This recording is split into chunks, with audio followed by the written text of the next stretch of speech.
Hello, this is Lucas, and in this video I'm going to be going over min and max in MySQL, how we can get the minimum value of a record and the maximum value of a record.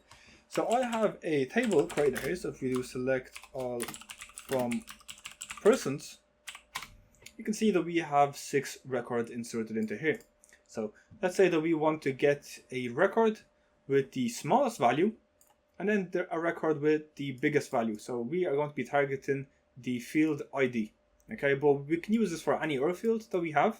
Okay, so the way we'll do this is, so you can see above we have done select all from persons. Okay, but what we can do now is replace this all, okay, with a max. Then in brackets, we'll just need to specify what field we want to get the max value from. So we're going for ID.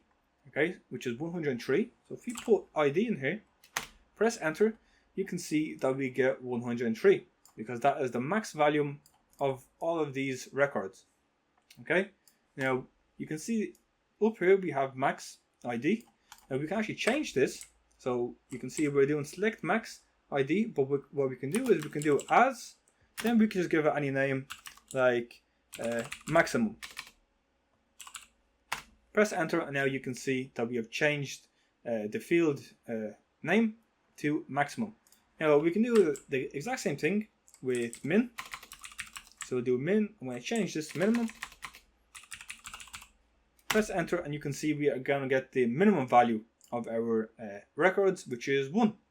And that is going to be printed over here. We don't require to have this as statement here, this as minimum. But if you want to, you can add that in as well.